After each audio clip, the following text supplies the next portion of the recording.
افغانستان پر پھر حملہ ہوگا، پاکستانی فوج کا بڑا اعلان۔ منصور علی خان نے بڑی خبر بریک کر دی۔ سینئر اینکر پرسن منصور علی خان نے اپنے ولاگ میں گفتگو کرتے ہوئے کہا کہ یہ خبریں موصول ہوئی کہ افغانستان کے مختلف شہروں پر میزائل داغے گئے۔ افغان صحافی رپورٹ کر رہے ہیں کہ یہ حملے پاکستان کے طیاروں، فائٹر جیٹس یا ڈرونز کی جانب سے کیے گئے۔ شروع میں کابل اور پکتیا سمیت 2 شہروں سے یہ خبریں آئیں۔ کئی علاقوں میں میزائل داغے گئے اور ٹارگیٹڈ کارروائیاں کی گئی۔ بعد ازاں مزید 3 شہروں سے بھی ایسی ہی اطلاعات آئیں کہ وہاں بھی ٹارگیٹڈ آپریشنز ہوئے اور ممکنہ طور پر دھماکوں کی آوازیں سنی گئیں۔ یہ واقعات ایک اچانک یا انفرادی واقعے سے بڑھ کر ایک مربوط آپریشن کا اشارہ دیتے ہیں۔ اطلاعات کے مطابق نور ولی محسود، جن کے بارے میں کہا جاتا ہے کہ وہ تحریک طالبان پاکستان کے سربراہ ہیں، انہیں نشانہ بنایا گیا۔ ابتدائی رپورٹس میں بتایا گیا کہ وہ غالباً ایک کالے رنگ کے لینڈ کروزر V8 میں سوار تھے اور اسی گاڑی کو ہدف بنایا گیا۔ بعد ازاں نور ولی محسود کی ایک آڈیو بھی منظر عام پر آئی، جس میں وہ تاریخ بتاتے ہوئے کہتے ہیں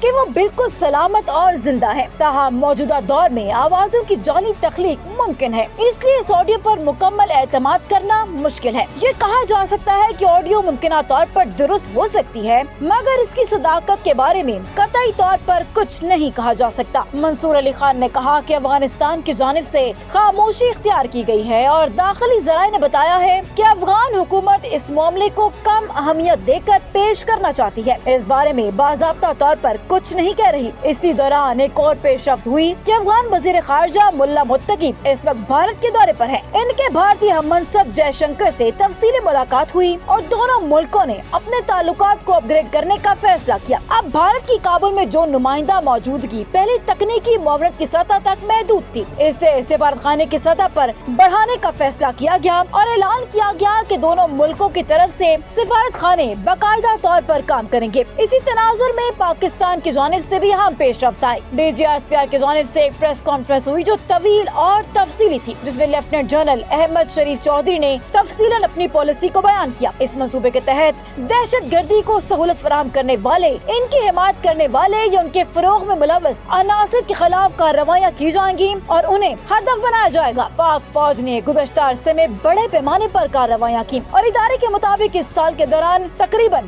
900 دہشت گرد ہلاک کیے گئے، جبکہ اسی دوران متعدد پاک فوجی جواں بھی شہید ہوئے۔ خاص طور پر گزشتہ 24 گھنٹوں کے دوران ایک واقعے میں متعدد اہلکار شہید ہوئے، جس کا ذکر پریس کانفرنس میں آیا۔ DGSPR نے واضح کیا کہ سلسلہ کو مزید جاری رہنے نہیں دیا جائے گا، جس میں کچھ عناصر ملک میں دہشت گردی پھیلانے والوں کو سیاسی پناہ اور مالی سیکورٹی سفارتی سہولیات دے رہے ہیں۔ ریاست یہ برداشت نہیں کرے گی کہ کوئی سیاسی جماعت یا شخصیت ایک طرف تو ریاست کے ساتھ چلتی رہے، دوسری جانب دہشت گردوں کی سرپرستی کرے۔ فوج بطور ادارہ واضح کر چکی کہ وہ ان سیاسی عناصر کے خلاف سخت اقدامات کرے گی۔ اب ڈبل سٹینڈرڈز کو قبول نہیں کیا جائے گا۔